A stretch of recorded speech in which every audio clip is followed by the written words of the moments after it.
परळीमध्ये नेहमीच मुंडे घरातील व्यक्तीची सत्ता राहिली आहे. गोपीनाथ मुंडेंची परळी पुढे पंकज आणि धनंजय मुंडेंनी सांभाळली. त्यामुळे परळीच्या राजकारणाची नेहमी चर्चा व्हायची. पण आता त्याच परळीचा गुन्हेगारी पॅटर्न समोर आला आहे आणि वारंवार परळीतील गुन्हेगारीवर टीका होते.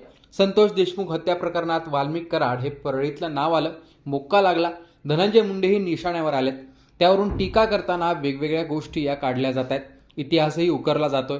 सुरेश धस यांनी संगीत दिघोळे, किशोर फड, बापू आंधळे अशी सगळी प्रकरणं काढली. आज त्यांनी चेतना कळसे आणि महादेव मुंडे या 2 प्रकरणाचा उल्लेख केलाय. महादेव मुंडे प्रकरण काय? महादेव मुंडे नावाच्या व्यक्तीची 21 ऑक्टोबर 2023 मध्ये परळीत हत्या झाली होती. परळीतील कन्हेरवाडी येथे राहणाऱ्या महादेव मुंडेंचा मृतदेह वनविभागाच्या समोरील मैदानात आढळून आला होता. मूळचे परळीतील भोपळा गावचे ते रहिवासी होते. बँकेत पिग्मी एजंट म्हणून काम करत असलेले महादेव मुंडे राजकारणात सक्रिय नव्हते. त्यांचा थेट राजकारणाशी संबंध नव्हता असं देखील सांगितलं जातंय. पण अचानक सकाळी त्यांचा मृतदेह आढळून आल्याने खळबळ उडाली होती. धारधार शस्त्राने वार करत हा खून झाल्याचं समोर आलं होतं. पोलिसांकडे तक्रार दिल्यानंतर अद्याप कोणालाच अटक झालेली नाही किंवा या प्रकरणात कोण आरोपी असू शकतं हे देखील इतके दिवस उलटून गेलं तरी समोर आलेलं नाहीये. हत्येनंतरही पोलिसांनी आरोपी शोधला नसल्यामुळे 16 जानेवारी 2024 मध्येच परळी बंदची हाक देत व्यापाऱ्यांनी बंद पुकारला होता. पण त्याचाही काही उपयोग झाला नाही. महादेव मुंडेंच्या कुटुंबियांनी पोलिसांवर आरोप करत दिरंगाई केली जाते, आरोपीला वाचवलं जाते असे आरोपही केले होते. मात्र या प्रकरणाचं पुढे काहीच झालं नाही.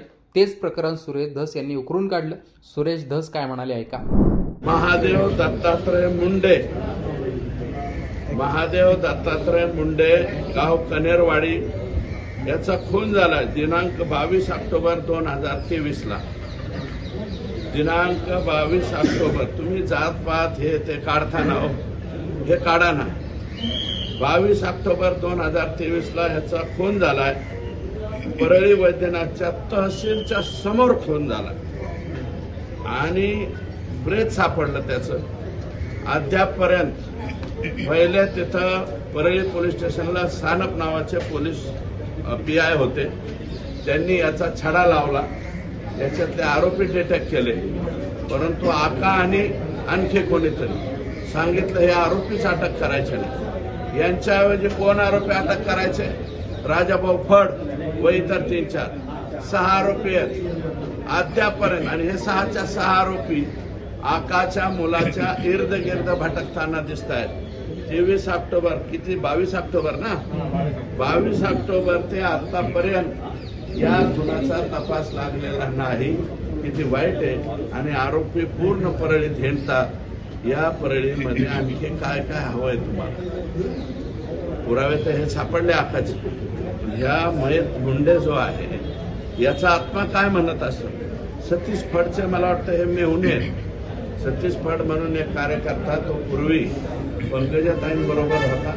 अशा काही दिवसामध्ये तो धनंजय मुंडेंकडे गेला आणि त्यांचा मेहुणा महादेव दत्तात्रय मुंडे याचा मर्डर झाला 22 ऑक्टोबर 2023 ला.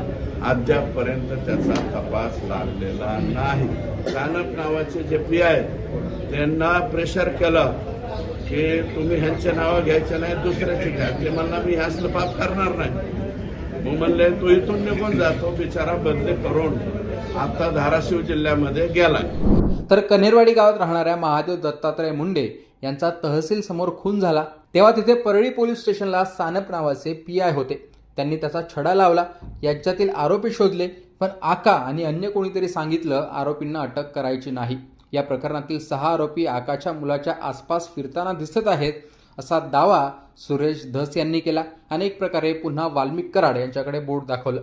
याबाबत परळीतही ठोस माहिती दिली जात नाही किंवा कोणाला फारसं माहीत नाही असं समोर आलंय. आता यावर सुरेश धस काही आवाज उठवतात का?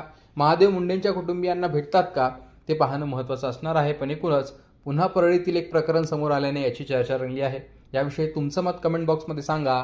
लोकमतचं YouTube चॅनल सबस्क्राईब केलं नसेल तर ते आठवणीने सबस्क्राईब देखील करा.